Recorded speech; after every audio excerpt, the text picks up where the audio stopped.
Howdy, I'm Jason Lewis, and today I'm coming to you from just outside of Sacramento here in Rancho Cordova. We're at the MetalCloak headquarters, home office, and tomorrow we're running the Rubicon, and my buddy Scott invited me up here and said, hey, your skid plates came in, why don't we install them here and then go run the Rubicon? And I went, well, duh, of course, that's awesome. So we're here. I'm gonna bring you in.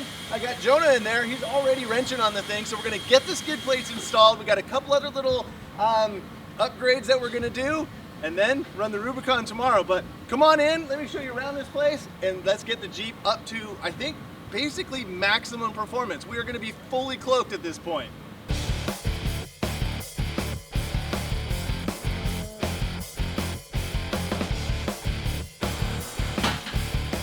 Talk about a good day. First, the Jeep is going up on a lift for a change, and this cool dude is leading the charge on the installation. Well, let's put it this way. I had to twist your arm to come up here to run the Rubicon Trail, but... Didn't really have to twist my arm that much. Speaking of cool dudes, that's my buddy Scott Becker. I've gotten all kinds of good advice from him over the years. Sorry, headphone users. And it was his suggestion to put this beefy MetalCloak integrated skid system under my Jeep before running the Rubicon Trail tomorrow.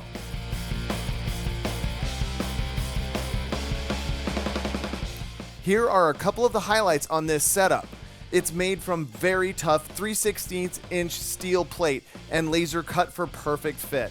And I got the clear zinc plating. There's a beefy new crossmember, and the whole kit interlocks together to add even more strength and protection. All right, so where do we cover to? Okay, so the skid system, or the UnderCloak system, basically will cover your oil pan here, which is very vulnerable. If you tap on this, you can hear how thin that metal is. One rock to that, your trip is gonna be over.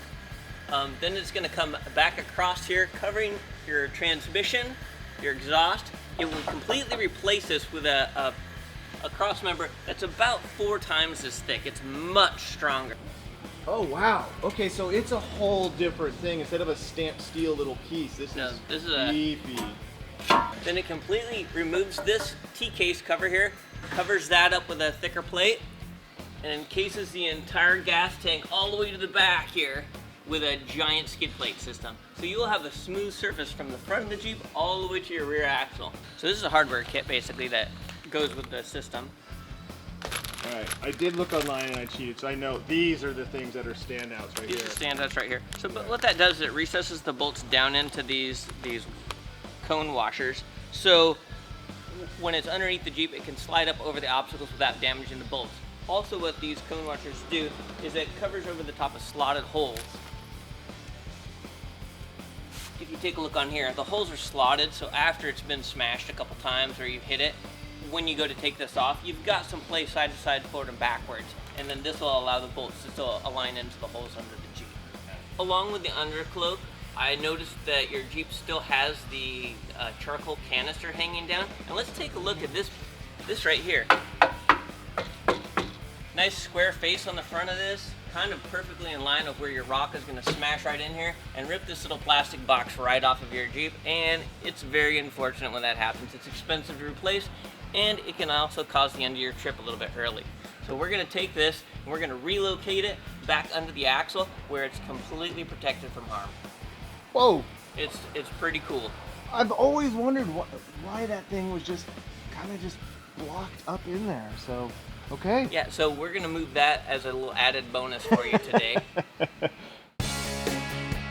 Okay, so this is Jonah. Jonah, we suckered into doing the install. Thank you, sorry. How do we get started? So the first step is to take off the stock skid plate, this part, and loosen off these bolts. Okay. On the other side.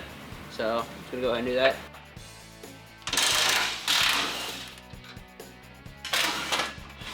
Trust me, you won't miss this. The moderate wheeling that you've done, you've already done this much damage to I your think it vehicle. just means that I'm just not a good wheeler. No, it just means you haven't been on, yeah. Hey, wait a minute. Oh, okay, yeah, he might be right. Now it's time to yank the old bent up crossmember out. Nice. And you can see that. Yeah, that ain't good. It's all nice and dented in. Bye-bye. And stuff the new Super Duty MetalCloak crossmember in. There we go. There it is.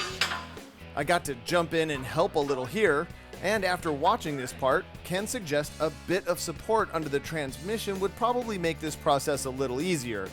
Now, tighten that thing into place. Next up is to bolt the gas tank skid into place. This lets you mark the 2 holes that will need to be drilled towards the tail end. Then take it back down and drill your holes for the support bolts. So if my gas mileage goes down substantially, I'll know why. Jonah. You'll know if I messed up because there'll be gas leaking out. But no, is that's there's a metal plate that's behind here, so you just make sure not to go through that. Yep. Heave that sucker back into place, and this time it's for good. Snug it down, but not all the way tight yet. Looking like a guy pointing the camera at you while you're trying to work. Look all serious. Not serious, we're just working on Jeeps. Time to get the transfer case armor plate into position. This one locks into the gas tank plate, the cross member, and the frame rail on the driver's side, so you'll need to mark those 2 holes. Drill them out, and pull the plate back down to install the threaded inserts included with the kit. As you can see, I was a crucial part of this operation. Bottomed out, okay, yeah, I'm doing it. Mine was, I cheated. I was wedging it against the thing. Good job, anyway. Then, get that plate back in place, and again, just snug for now. One more to go. Now you get to put the forward skid plate where it belongs, and you'll get a sense of the overall strength and confidence this system provides. Start all the bolts going into the cross member, and then head to the front to button it down. This thing is beefy looking. Don't take a beating. Now what do those upper arms connect to? So they connect up to the frame up here. They connect up to the actual motor mounts themselves. So just for added support. And then they hang down with those beefy arms. Yep. And grab the pan.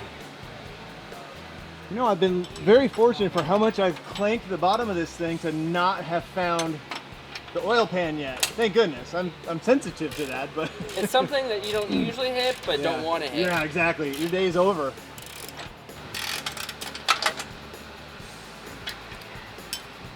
Go back through, tighten everything up, and you are now fully undercloaked. So as you can see here, it protects all the way to the tail of the fuel tank, of the gas tank.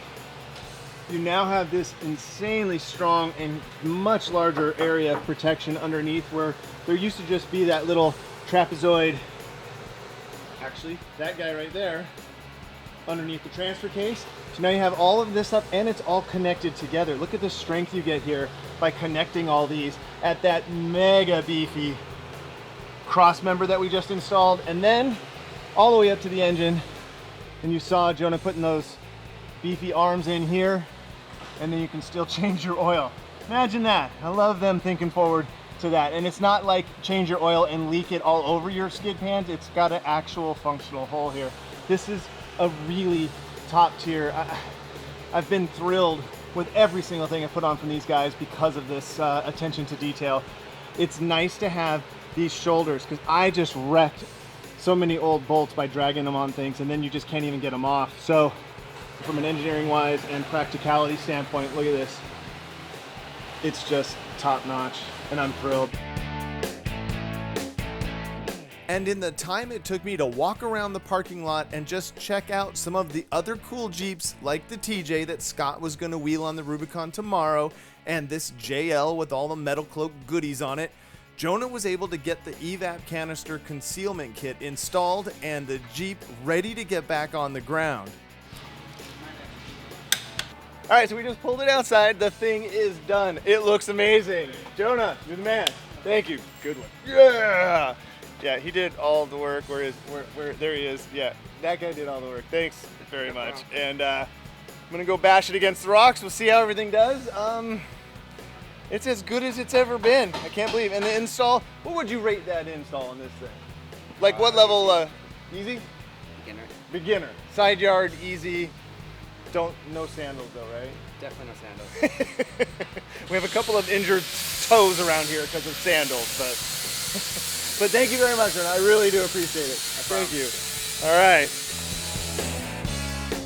For an upgrade with such major impact to the protection of your Jeep's sensitive underbelly, it's a really easy install. Check back to the AutoEdits YouTube channel and watch me put this thing to the ultimate test on the famous Rubicon Trail. I went with the folks from Modern Jeeper Adventures, and it was an amazing experience.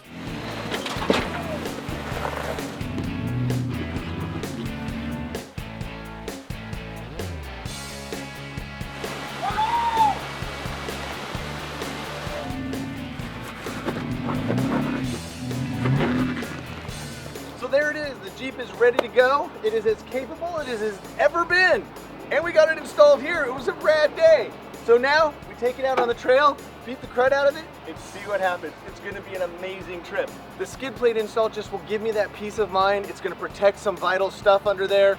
Moving the evaporative canister, again, another one of those things that you don't wanna rock up in there, but if there is, you definitely want as much stuff out of the way. So check back in for the run on the Rubicon with the Modern Jeeper guys and see how everything does here. And follow me over there at AutoEdit Jason on Instagram. And until next time, enjoy your drive.